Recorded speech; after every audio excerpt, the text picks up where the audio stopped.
పట్టుకున్న దాన్ని విడిచిపెట్టకు. విడిచిపెట్టే ఉద్దేశం ఉన్నప్పుడు పట్టుకోకు.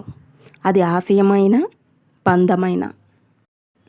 నువ్వు మొదలు పెట్టాలంటే గొప్పవాడివి అవ్వక్కర్లేదు. కానీ గొప్పవాడివి అవ్వాలంటే మాత్రం ఖచ్చితంగా మొదలు పెట్టాలి. ఎవరో నిన్ను బాధ పెట్టారని వాళ్ళు తిరిగి బాధపడాలని ఎప్పుడూ కోరుకోకు. తెలియక బాధ పెడితే క్షమించు. తెలిసి బాధ పెడితే తీర్పు కాలానికి అప్పగించు. నువ్వు మాత్రం ప్రశాంతంగా జీవించు. డబ్బు లేనప్పుడు పిసినారిలాగానే ఉండాలి. ఎందుకంటే అప్పుల్లో పడితే ఎవరూ సహాయం చేయరు. కొన్నిసార్లు నీ ప్రమేయం లేకుండానే నీ మీద నిందలు వస్తాయి. నువ్వు ప్రతీకారం తీర్చుకోవాలి అనుకోకు. ఎందుకంటే ఆ సమయంలో భగవంతుడు నీ సహనం గమనిస్తున్నాడని తెలుసుకో. కొడితే బలంపైన కొట్టండి, వీరులుగా మిగులుతారు.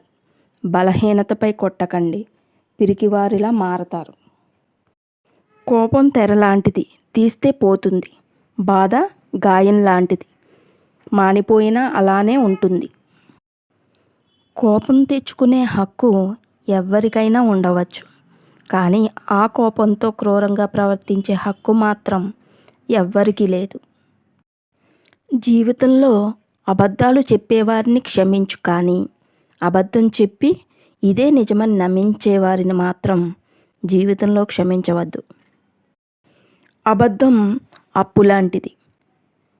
అవసరానికి ఒక్కసారి అబద్ధం ఆడితే ఇంకా దానికి వడ్డీ కట్టినట్లు మరికొన్ని అబద్ధాలు ఆడక తప్పదు.